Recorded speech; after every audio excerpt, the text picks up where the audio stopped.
अस्सलाम वालेकुम। उम्मीद करते हैं कि आप सब खैरियत से होंगे। तो आज का हमारा topic class 7 chemistry chapter number 10 solution colloids में आज हम पढ़ने जा रहे हैं बेटा पांचवी concentration unit parts per million, parts per billion and parts per trillion के हवाले से, जिसको शॉर्ट में रिप्रेजेंट करते हैं बेटा पीपीएम, पीपीपी और पीपीटी के नाम से। ठीक है, तो ये भी क्या है बेटा कंसंट्रेशन यूनिट है जिसका इस्तेमाल करते हैं बेटा डाइल्यूट सोल्यूशन में सॉल्यूट की कंसंट्रेशन को मालूम करने के लिए। ठीक है, जबकि इसके अलावा बेटा परसेंटेज कंसंट्रेशन, मोलारिटी और मोल फ्रैक्शन का इस्तेमाल करते हैं बेटा कंसंट्रेटेड सोल्यूशन में सॉल्यूट की कंसंट्रेशन को जानने के लिए। ठीक है, तो बेटा parts per million, parts per billion और पार्ट्स पर ट्रिलियन है क्या। ठीक है, जिस तरीके से बेटा परसेंटेज कंसंट्रेशन थी, तो percentage concentration weight by weight हमें क्या बताता था, ये बताता था कि बेटा 100 पार्ट सोल्यूशन में सॉल्यूट के जो है बेटा वो इतने पार्ट्स मौजूद है। ठीक है, मिसाल के तौर पर बेटा मैं यहाँ पे लिखता हूँ परसेंट वेट बाय वेट, हमारे पास एक सोल्यूशन है बेटा 23%। ठीक है, कि हमारे पास एक सोल्यूशन है जिसकी कंसंट्रेशन क्या है बेटा 23% है। इसका मतलब ये है कि बेटा 100 पार्ट सोल्यूशन में सॉल्यूट के जो है बेटा वो 23 पार्ट्स मौजूद है। ठीक है, ये बात समझ में आ रही। तो परसेंटेज कंसंट्रेशन किसने बताया था बेटा, सोल्यूशन के 100 पार्ट्स में से हमें पता चलता था। ठीक है, इसी तरीके से हमारे पास क्या बेटा parts per million, parts per billion और पार्ट्स पर ट्रिलियन है।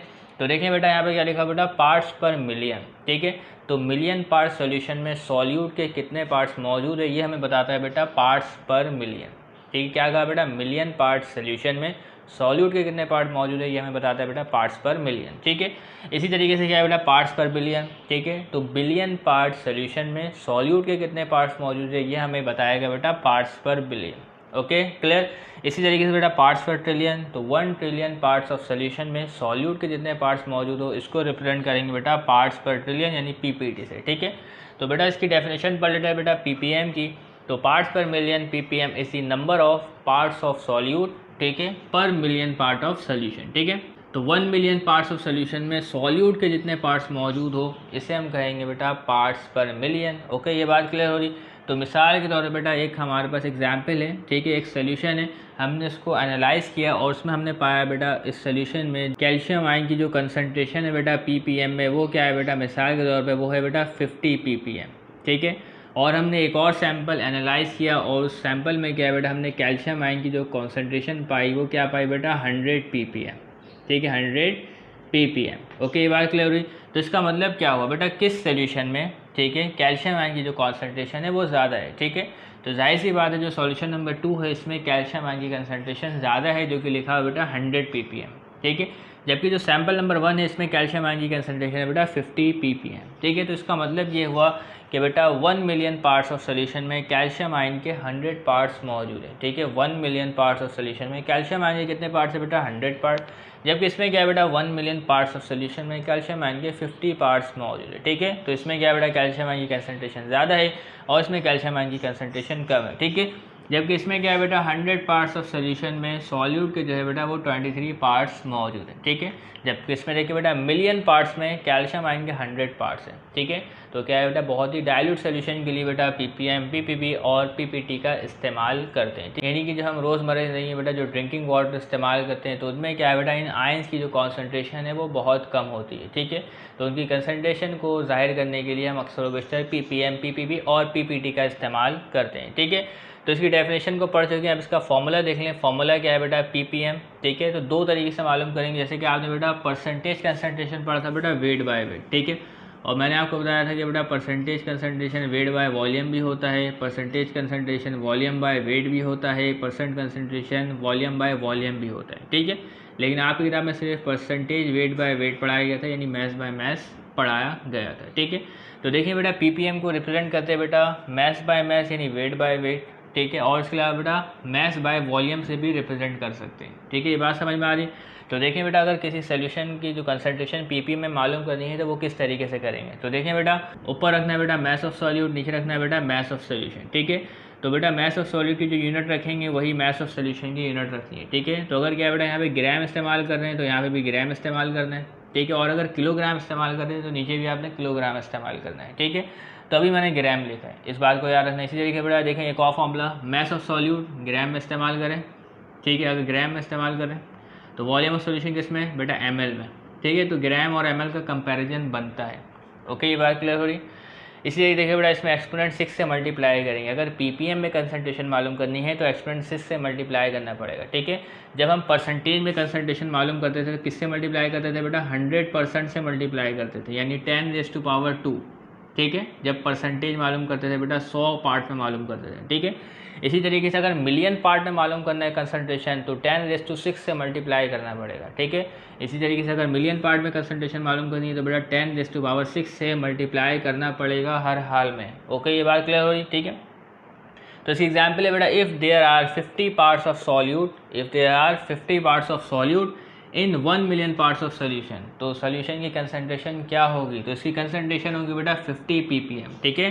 तो देखिए बेटा 1 मिलियन पार्ट्स ऑफ सोल्यूशन में सॉल्यूट के 50 पार्ट्स मौजूद है, तो कंसंट्रेशन क्या हुई बेटा 50 ppm। Okay, clear.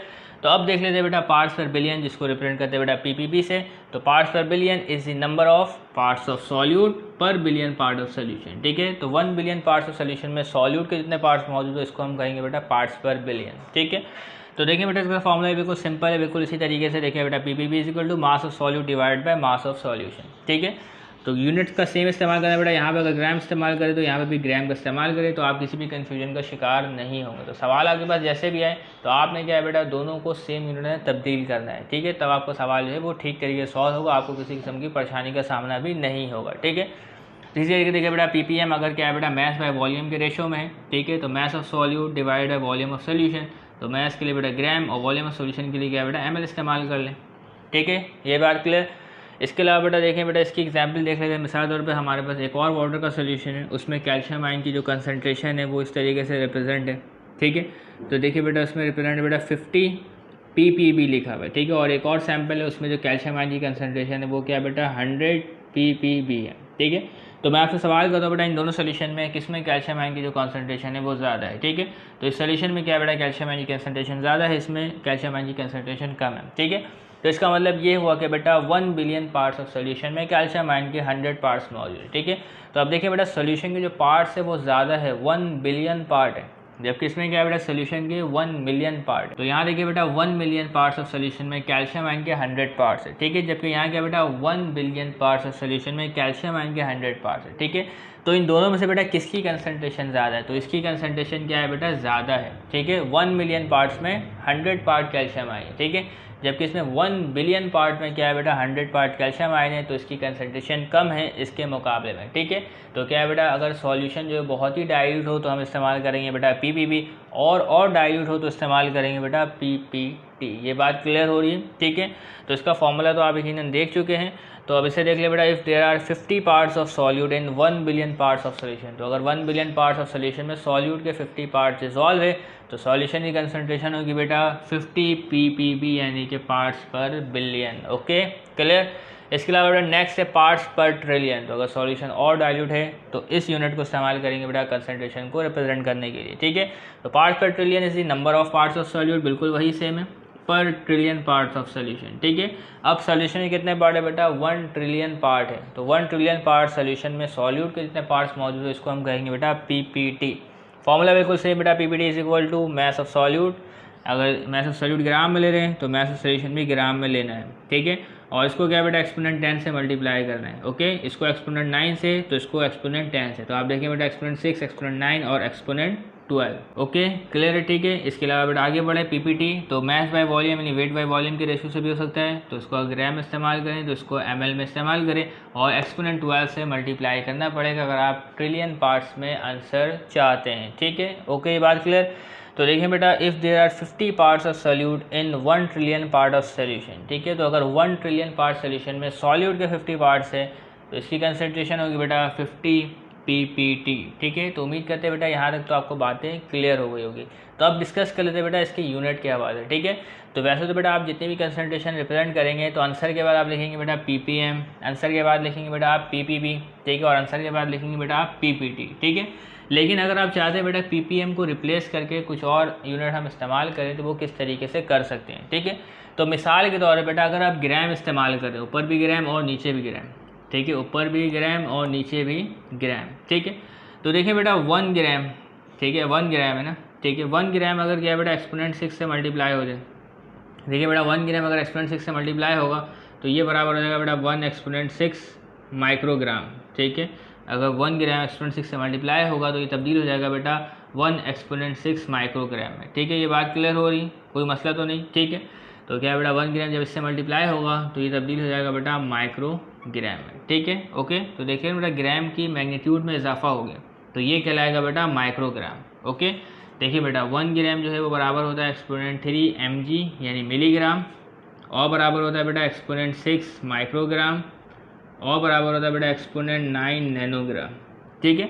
तो 1 जो है बेटा एक्सपोनेंट 6 से मल्टीप्लाई होगा तो ये माइक्रोग्राम में तब्दील हो जाएगा, तभी मैंने ऊपर क्या आएगा बेटा माइक्रोग्राम लेकर, और नीचे वाला वैसे ही रहेगा, ठीक है। तो आप चाहे तो बेटा ppm को रिप्लेस करके ये यूनिट भी इस्तेमाल कर सकते हैं, ठीक है, माइक्रोग्राम पर ग्राम, ओके, क्लियर है।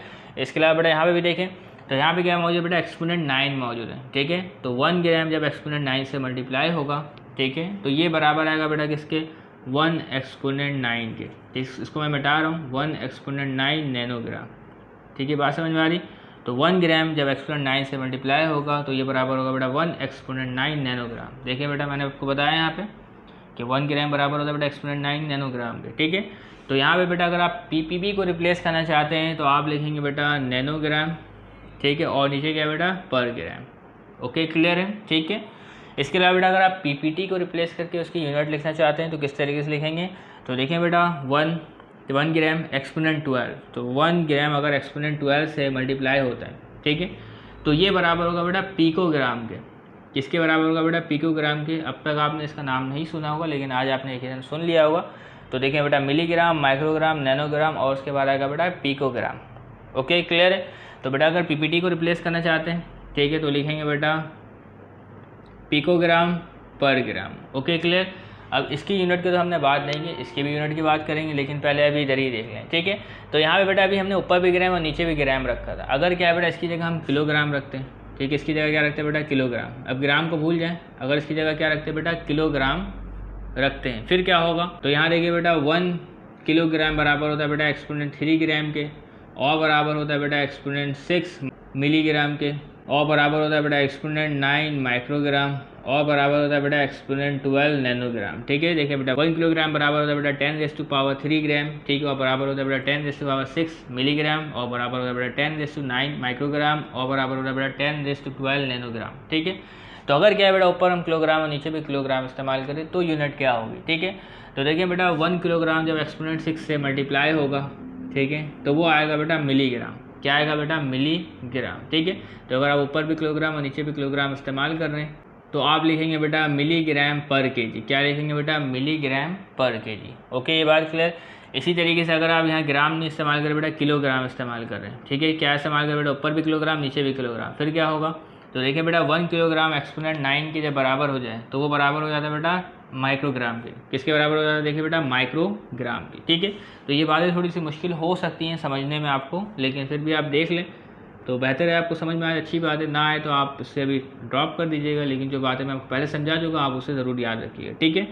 तो देख लिया आपने, तो यहाँ पे लिखेंगे बेटा माइक्रोग्राम, ठीक है। तो 1 kg एक्सपोनेंट 9 किसके बराबर बेटा माइक्रोग्राम, ठीक है, और नीचे क्या आ जाएगा बेटा केजी आएगा, तो नीचे वाले यूनिट पे कोई असर नहीं पड़ेगा, ओके। इसी तरीके इसमें देखिए बेटा अगर हम क्या है बेटा ग्राम की जगह किलोग्राम इस्तेमाल कर रहे हैं, ग्राम की जगह किलोग्राम, ठीक है। तो किलोग्राम एक्सपोनेंट 12 तो ये बराबर बेटा नैनोग्राम के, ठीक है। तो इसके अलावा बेटा nanogram divided by KG, nanogram divided by KG, okay, clear है। इसके अलावा बेटा मैथ्स बाय वॉल्यूम में भी यूनिट होगी, तो इसको भी देख लेते हैं, ठीक है, थोड़ी सी कॉम्प्लिकेटेड चीज़ है। तो मास ऑफ सॉलिड इससे पहले हमने बेटा ग्राम इस्तेमाल किया और ये वॉल्यूम सॉल्यूशन ml में, ठीक है। तो बेटा 1 ग्राम एक्सपोनेंट 6 से मल्टीप्लाई होगा, 1 ग्राम एक्सपोनेंट 6 से मल्टीप्लाई होगा तो ये क्या आएगा बेटा माइक्रोग्राम, क्या आएगा बेटा माइक्रोग्राम पर ml, ठीक है, माइक्रोग्राम पर ml, ओके, ये बात क्लियर। अब आगे देखिए बेटा इधर ग्राम, ठीक है। तो 1 ग्राम एक्सपोनेंट 9 से तो ये आएगा बेटा नैनोग्राम, ठीक है, नैनोग्राम। तो यहाँ यूनिट लिख रहा बेटा nanogram divided by ml, nanogram पर ml, ओके। अब इसके अलावा यहाँ देखिए बेटा 1 ग्राम एक्सपोनेंट 12, ठीक है, तो ये बराबर होगा बेटा पिकोग्राम के, जो कि मैंने यहाँ पे लिखा है, ठीक है। तो ये बराबर होगा बेटा picogram pg divided by ml, ठीक है, पिकोग्राम पर ml। अब इसके अलावा बेटा अगर ग्राम की जगह मैं किलोग्राम इस्तेमाल करता हूँ, ठीक है, इसको मैं मिटा देता हूँ, बल्कि मिटाता हूँ साइड में कर देता हूँ, ठीक है। अगर ग्राम की जगह किलोग्राम इस्तेमाल कर रहा हूँ, ठीक है, और ml की जगह इस्तेमाल कर रहा हूँ बेटा लीटर, ठीक है। तो किलोग्राम और लीटर का कंपैरिजन बनता है, ठीक है। तो 1 किलोग्राम एक्सपोनेंट 6 से मल्टीप्लाई होगा, ठीक है। तो ये आ जाएगा बेटा बराबर mg के, मिलीग्राम पर लीटर, ठीक है। इसी तरीके से अगर पार्ट्स पर बिलियन में जो मास ऑफ सॉल्यूट है वो किलोग्राम में है, ठीक है। वॉल्यूम ऑफ सोल्यूशन क्या है बेटा, लीटर में, ठीक है। तो जब 1 kg एक्सपोनेंट 9 से मल्टीप्लाई होगा तो वो बराबर होगा बेटा माइक्रोग्राम के, ठीक है। तो लिखेंगे बेटा माइक्रोग्राम पर लीटर, ठीक है। नीचे वाले यूनिट में कोई तब्दीली नहीं आएगी, ठीक है। इसके अलावा क्या बेटा, अगर पार्ट्स पर ट्रिलियन में क्या बेटा मास ऑफ सॉल्यूट को किलोग्राम में लेते हैं, वॉल्यूम ऑफ सोल्यूशन को लीटर में, ठीक है। तो जब 1 kg एक्सपोनेंट 12 से मल्टीप्लाई होगा तो वो बराबर होगा बेटा नैनोग्राम के, ठीक है। तो लिखेंगे बेटा नैनोग्राम डिवाइडेड बाय लीटर, ठीक है, नैनोग्राम पर लीटर। तो उम्मीद करते हैं बेटा ये यूनिट्स के मामला तो आपको समझ में आ गए होंगे। तो हम सॉल्व करने जा रहे हैं बेटा इसके न्यूमेरिकल एग्जाम्पल 10.5। तो इसके अलावा बेटा कुछ एक्स्ट्रा न्यूमेरिकल सॉल्व करेंगे ताकि बेटा आपके इसके कंसेप्ट जो है मुकम्मल तौर पर क्लियर हो जाए, ठीक है। तो अब मैं आपको सॉल्व करवाने जा रहा हूँ बेटा एग्जाम्पल 10.5। तो सवाल हमारे पास मौजूद है बेटा, in the analysis of water sample it was reported that 1 gram of water contain 6.34 exponent -3 milligram of magnesium ion, ठीक है। तो एक वाटर सैंपल को एनालाइज किया गया, वाटर का सैंपल लिया गया बेटा 1 ग्राम, ठीक है, और उसमें पाया गया बेटा 6.34 exponent -3 milligram of magnesium ion, ठीक है। तो हमें फाइंड करना बेटा calculate concentration of magnesium ion in ppm and ppb, ठीक है। तो किताब में क्या है बेटा सिर्फ ppm दिया गया था, ppb को मैंने इजाफी तौर पर ऐड कर दिया है, ठीक है, ताकि आप सवाल को ठीक तरीके से समझ सकें, ठीक है। तो आज हम बेटा सवाल को सॉल्व करने की जानिब बढ़ते हैं, ठीक है। तो बेटा यहाँ पे देखें जो आपके पास सैंपल है, ठीक है, जो सॉल्यूशन है वो ग्राम में है, ठीक है, वेट इसका दिया गया है, और जो आपके पास सॉल्यूट है ये भी क्या है बेटा ग्राम में, यानी कि मिलीग्राम में, इसका भी आपको वेट दिया गया है, ठीक है। तो हम जो ppm का फॉर्मूला इस्तेमाल करेंगे, ठीक है, उसमें क्या होगा बेटा मास ऑफ सॉल्यूट, ठीक है, ऊपर भी क्या होगा बेटा मास होगा और नीचे भी क्या होगा बेटा मास, लेकिन किसका मास बेटा, मास ऑफ सैंपल या मास ऑफ सॉल्यूशन, ठीक है। तो जो आपने वाटर का सैंपल लिया था 1 ग्राम, उसमें क्या था बेटा ये सॉल्यूट डिज़ोल्व था, तभी इसको हम क्या कह रहे हैं बेटा सॉल्यूशन कह रहे हैं, ठीक है। और इसके अलावा क्या बेटा अगर ppm में मालूम करना है तो एक्सपोनेंट 6 से मल्टीप्लाई करना पड़ेगा, ठीक है। और मैंने क्या करा बेटा यूनिट आपने सेम इस्तेमाल करनी है, ऊपर भी ग्राम रखें नीचे भी ग्राम रखें तो बेहतर रहेगा, ठीक है। इसके अलावा बेटा मिलीग्राम भी इस्तेमाल कर सकते हो, ऊपर भी मिलीग्राम नीचे भी मिलीग्राम, लेकिन मैंने आपको बताया कि बेटा ऊपर भी ग्राम रखें नीचे भी ग्राम रखें, ठीक है। तो आप एक पैटर्न फॉलो कर लें, ठीक है।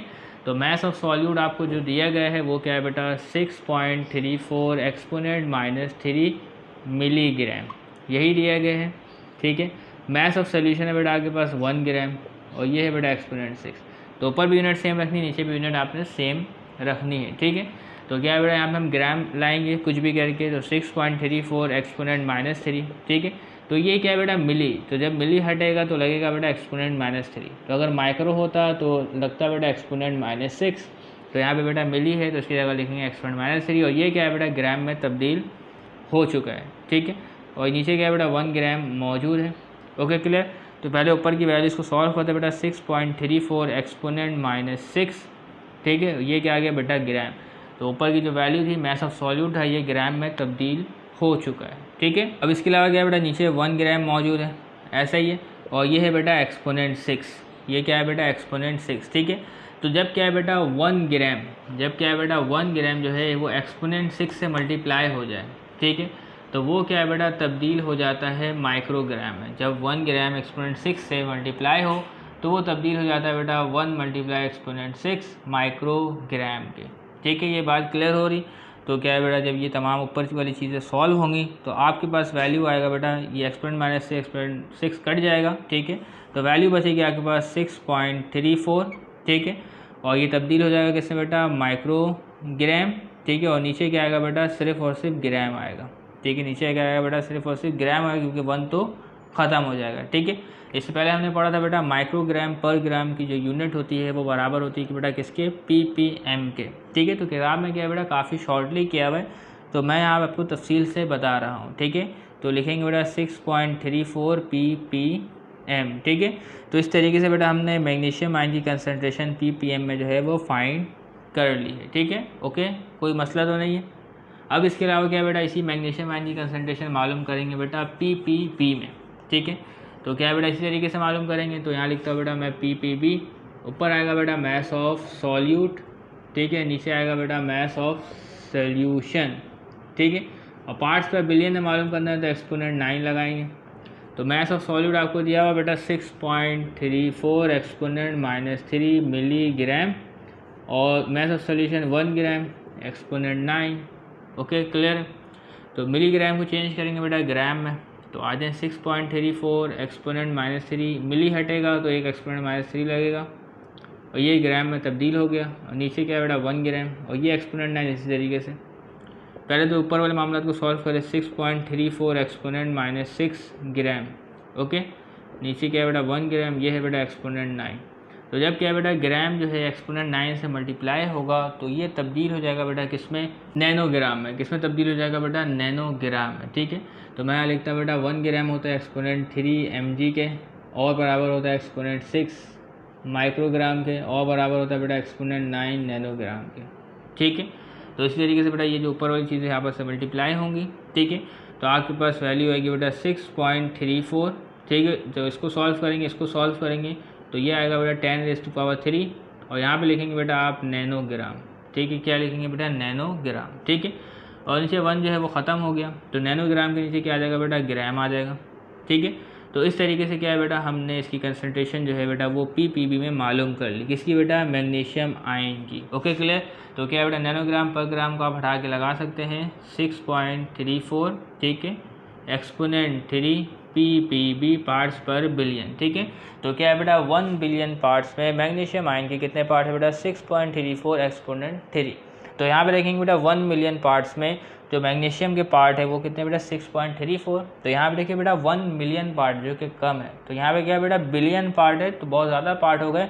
तो मैग्नीशियम आयन की जो कंसनट्रेशन जो पार्ट्स है वो ज़्यादा आ रहे, इसमें मैग्नीशियम के पार्ट जो है वो कम आ रहे, ठीक है। तो जब क्या बेटा सॉल्यूशन और डाइल्यूट हो तो ppb का इस्तेमाल करते हैं, ठीक है। इसके अलावा बेटा कुछ एक्स्ट्रा सवालात को भी डिस्कस कर लेते हैं। तो अब सॉल्व करने जा रहे हैं बेटा एक एक्स्ट्रा सवाल है बेटा, sea water has 5.65 exponent -3 gram of dissolve oxygen in 1 kilogram of water, ठीक है। तो 1 किलोग्राम सी वाटर में जो ऑक्सीजन डिसॉल्व है वो है बेटा 5.65 एक्सपोनेंट -3 ग्राम, ठीक है। तो हमें मालूम करनी बेटा इसकी कंसनट्रेशन ppm में, ठीक है। तो calculate the concentration of oxygen water in ppm। तो आज बेटा सवाल को सॉल्व करते हैं, ठीक है।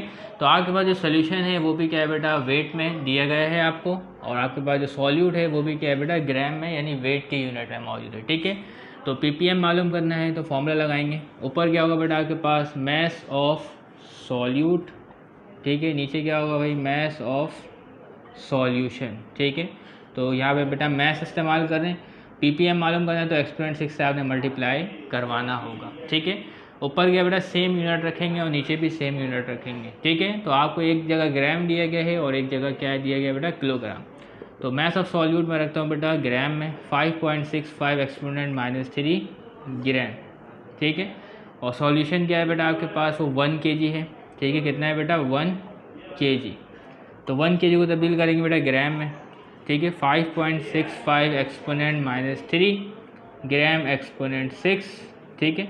1 kg जब ग्राम में तब्दील होगा, ठीक है, तो वो हो जाएगा बेटा 10⁻³ ग्राम, ठीक है। तो किलो जो बराबर होता है वो बराबर होता है बेटा एक्सपोनेंट 3 के। तो यहाँ पे बेटा मैंने लिख दिया है एक्सपोनेंट यानी 10⁻³ ग्राम। तो दोनों यूनिट क्या है बेटा ग्राम में मौजूद है। तो अब इन्हें सॉल्व कर लेते हैं, ठीक है। तो क्या है बेटा ये ऊपर वाली टर्म आपस में मल्टीप्लाई होगी, ठीक है। तो जब क्या है बेटा ग्राम जो है वो एक्सपोनेंट 6 से मल्टीप्लाई होगा तो ये तब्दील हो जाएगा बेटा माइक्रोग्राम में। किस में तब्दील हो जाएगा बेटा, माइक्रोग्राम में, ठीक है। तो 5.65 तो ये क्या है बेटा ये सॉल्व होंगे, ठीक है। तो ये आएगा बेटा एक्सपोनेंट 3 और यहाँ पे लिखेंगे बेटा माइक्रोग्राम, ठीक है। और इस तरफ क्या है बेटा 10⁻³ ग्राम है, ठीक है। तो देखिए बेटा 10⁻³ कट जाएगा तो वैल्यू आएगी बेटा आपके पास 5.65, ठीक है, माइक्रोग्राम पर ग्राम, ठीक है। तो माइक्रोग्राम पर ग्राम को रिप्लेस करेंगे, लिखेंगे बेटा 5.65 ppm, ठीक है। तो इस तरीके से इसको सॉल्व करेंगे। लेकिन इसके अलावा बेटा आप इसको शॉर्ट तरीके से भी सॉल्व कर सकते हैं, ठीक है। जैसे कि मैं आपको बता देता हूँ, इधर देख लें। तो अगर हमने लिख दिया बेटा यहाँ पे 5.65 एक्सपोनेंट -3 ग्राम, ठीक है। और यहाँ पे क्या है बेटा किलोग्राम को तब्दील करके मैंने लिख दिया 10⁻³ ग्राम और यहाँ पे क्या आएगा बेटा एक्सपोनेंट 6, ठीक है। तो इसको क्या बेटा आप डायरेक्ट सॉल्व करके भी वैल्यू लिख सकते हैं बेटा 5.65 ppm, ठीक है। ये यूनिट लिखे बिना भी, लेकिन कंसेप्ट आपके जो है वो क्लियर नहीं होंगे, ठीक है। तो तभी मैंने क्या बेटा इसके यूनिट को यहाँ पर लिखा है, ओके क्लियर है। इस तरीके से इसको हमने ppm में भी रिप्रेजेंट कर दिया, ठीक है। तो आप चाहें तो बेटा इसको ppb में भी रिप्रेजेंट कर सकते हैं, ठीक है। लेकिन अभी मैं दोबारा ppm में मालूम करने जा रहा हूँ, ठीक है। तो ppb में आपने खुद सॉल्व करना है, ठीक है। तो अभी जो मैंने पीपीएम में मालूम किया इसमें क्या है बेटा, ऊपर भी ग्राम रखा, नीचे भी ग्राम रखा, ठीक है। तो अब मैं क्या करूँगा बेटा, ऊपर भी किलोग्राम रखूँगा और नीचे भी किलोग्राम रखूँगा, ठीक है। फॉर्मूला क्या है बेटा पीपीएम का, मैस ऑफ सॉल्यूट और मैस ऑफ सॉल्यूशन, ठीक है।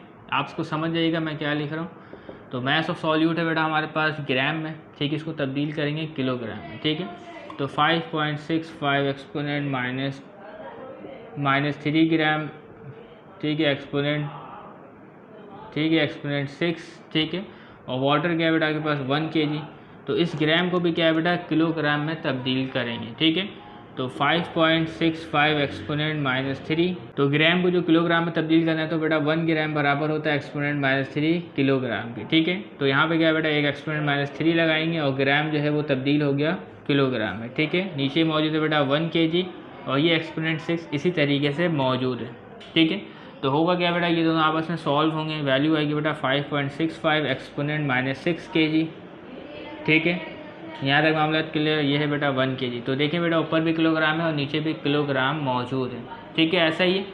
तो अब देखिए बेटा इस किलोग्राम, ठीक है, तो क्या है बेटा 1 किलोग्राम जब मल्टीप्लाई होगा 10⁻6 से, जब 1 किलोग्राम मल्टीप्लाई होगा 10⁻6 से, ठीक है, तो ये बराबर होगा बेटा आपके पास 1 एक्सपोनेंट 6 मिलीग्राम के, किसके बेटा 1 मल्टीप्लाई 10⁻6 मिलीग्राम के, ठीक है। तो क्या है बेटा ये दोनों सॉल्व होंगे, ठीक है, तो ये कट जाएगा, ठीक है, और आपके पास बराबर आएगा 5.65, ठीक है। और यहाँ पे लिखेंगे बेटा मिलीग्राम क्योंकि बेटा यहाँ पे 5.65 लिखा हुआ था, ठीक है। और ये क्या बेटा 1 तो ख़त्म हो गया और यहाँ पे बचा हमारे पास किलोग्राम, ठीक है। तो मिलीग्राम पर केजी जो है वो बराबर होता है बेटा पीपीएम के, तो 5.65 ppm, ठीक है। तो यहाँ तक सॉल्व कर लिया। तो आपने क्या है बेटा पीपीवी में खुद ही सॉल्व करना है, ठीक है। तो उम्मीद करते हैं बेटा यहाँ तमाम बातें आपको क्लियर हो गई होंगी। तो तब तक के लिए इजाज़त दीजिएगा, चैनल को सब्सक्राइब कीजिएगा। अल्लाह हाफ़िज़।